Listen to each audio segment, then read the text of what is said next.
இப்பொழுது பெண்களுக்கு சூதக வலி என்று சொல்வார்கள் மற்றும் பெரும்பாடு, வயிற்று வலியில் உள்ள குத்தல் இவைகளை நீக்குவதற்காக முருங்கை கீரையினுடைய கீரைகளை நீக்கிவிட்டு அதன் ஈர்க்கை கொண்டு நாம் ஒரு துணை மருத்துவத்தை பார்க்க போகின்றோம். பெண்களுக்கு அளவிற்கு அதிகமாக வயிற்று பகுதியில் ஏற்படக்கூடிய குற்றங்களை நீக்கும், வயிற்று வலியை குறைக்கும், சூதக வலியை குறைத்து மாதந்தோறும் ஏற்படக்கூடிய அந்த வலிகளை படிப்படியாக குறைத்து அவர்களுக்கு வயிற்றில் உள்ள நுண்புழுக்களை கொள்ளக்கூடிய அற்புதமான ஒரு மூலிகை வைத்தியத்தை இப்போது பார்க்க போகின்றோம். அதற்காக நாம் எடுத்துக்கொள்ள போகும் மூலிகை முருங்கை இலையை நீக்கிய ஈர்க்குகள். ஒரு 10 கிராம் அளவிற்கு எடுத்துக்கொண்டால் போதுமானது. அடுத்ததாக சோற்றுப்பு என்கிற கரியுப்பு, அடுத்ததாக மிளகு, அடுத்ததாக சீர் அகம், அடுத்ததாக பனங்கற்கண்டு தூள். இந்த 5 பொருட்களை கொண்டு பெண்களுக்கு ஏற்படக்கூடிய வயிற்று பகுதியில் உள்ள குற்றங்களை நீக்குவதற்கான ஓர் தீநீரை இப்போது நாம் எவ்வாறு தயார் செய்யலாம் என்பதை பார்க்க போகின்றோம். அதற்காக 200 மில்லி அளவிற்கு தண்ணீரை முதலில் நாம் காய்ச்ச வேண்டும்.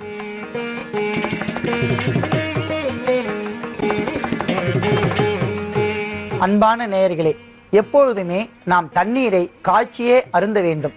வள்ளல் பெருமான் காய்ச்சிய குடிநீர் தான் உடலுக்கு பல்வேறு வகையான நன்மை பயக்கும் என்று கூறுகிறார். ஏனென்றால் பச்சையாக, அதாவது காய்ச்சாத நீரை, நாம் குளிர்ந்த நீரை பயன்படுத்தி வந்தோமானால் அவற்றில் உள்ள மாசுக்கள், அதில் உள்ள கிருமிகள் நம் வயிற்று பகுதியில் சென்று நமக்கு தீங்கு விளைவிக்கும் என்பதால் காய்ச்சிய நன்னீரையே பயன்படுத்த வேண்டும். குறிப்பாக காய்ச்சிய நீரை வடிகட்டியே பயன்படுத்த வேண்டும். அப்போதுதான் அதில் உள்ள மாசுக்கள் நீங்கி நம் வயிற்று பகுதியில் உள்ள குற்றங்கள் அறவே நீங்கும். மேலும் உடல் உஷ்ணங்களை தவிர்க்கும், உடலில் ஏற்படக்கூடிய ஜுரங்களை போக்கக்கூடிய அற்புதமான ஒரு பொருள் காய்ச்சிய நீருக்கு உண்டு. ஆகையால் எந்த ஒரு சித்த மருத்துவத்திலும் எந்த ஒரு வைத்தியத்திலும் நாம் பார்த்தோமானால் காய்ச்சிய நீரில்தான் கற்பங்கள் மற்றும் சூரணங்கள் குடிநீரிட்டு தருவார்கள்.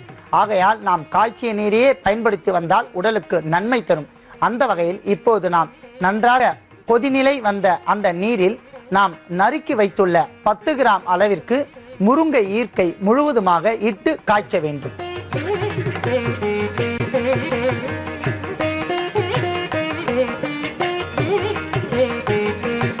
நன்றாக கொதிக்கின்ற அந்த காய்ச்சிய நீரில் முருங்கை ஈர்க்குகள் பரிபூர்ணமாக வேதியியல் வினை புரிந்து அதில் உள்ள சத்துக்கள் அல்லது திரவங்கள் படிப்படியாக அதில் உள்ள ரசங்கள் அந்த தண்ணீரில் இறங்கிக் கொண்டே இருக்கும். அதுவரை நாம் காய்ச்ச வேண்டும்.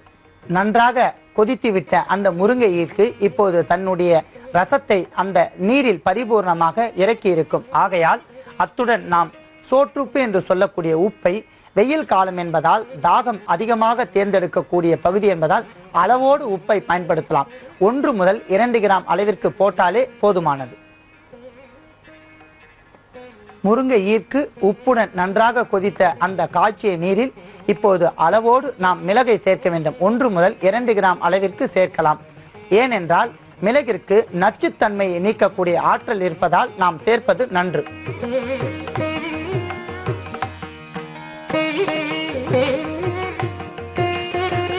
இத்துடன் சீர் அகம் என்று சொல்லக்கூடிய உடலுக்கு மிகவும் நன்மை தரக்கூடிய சீரகத்தை 5 கிராம் அளவிற்கு சேர்க்கலாம். ஏனென்றால் சீரகத்திற்கு காரத்தன்மை அல்ல, உடலுக்கு மிகுந்த நன்மை பயப்பதால் 5 கிராம் அளவிற்கு சேர்ப்பது நன்று.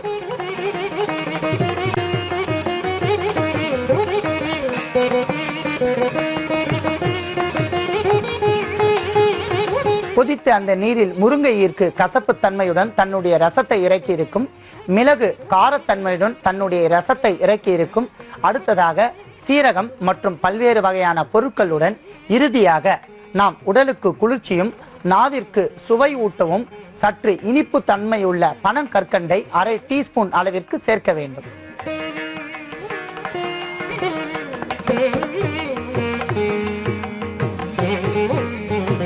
அத்தனை மூலப்பொருட்களுடன் காய்ச்சிய அந்த நீரை நன்றாக ஒரு 5 நிமிடம் கொதிக்க விடவும்.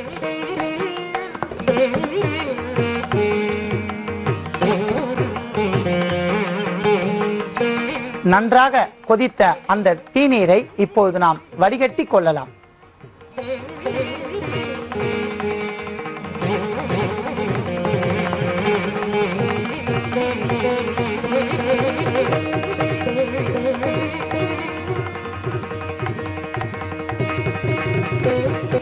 அன்பான நேயர்களே, 200 மில்லி தண்ணீர் இப்போது 100 மில்லி அளவிற்கு நன்றாக சுருக்கி கொதித்துவிட்ட நிலையில் இத்துடன் முருங்கை ஈர்க்கு, மிளகு, சீரகம், உப்பு, பனங்கற்கண்டு அத்தனை பொருட்களும் சேர்ந்து தன்னுடைய அத்தனை பொருட்களினுடைய ரசங்களும் இந்த கொதித்த நீரில் இறங்கி வேதியியல் வினைபுரிந்து இப்போது மருந்தாக உள்ள இந்த தீநீரை பெண்கள் மட்டும், ஆண்கள் அல்ல, பெண்கள், வயது வந்த பெண்கள் மட்டும் இந்த தீநீரை காலை வேளையில் உணவிற்கு முன்பாக சுமார் 50 மில்லிகிராம் அளவிற்கு இதை தினந்தோறும் குடித்து வந்தார்கள். ஆனால் அவர்களுக்கு உடலில் உள்ள, குறிப்பாக வயிற்று பகுதியில் உள்ள நச்சுக்கள் நீங்கி குடற்புழுக்கள் பரிபூர்ணமாக நீங்கிவிடும்.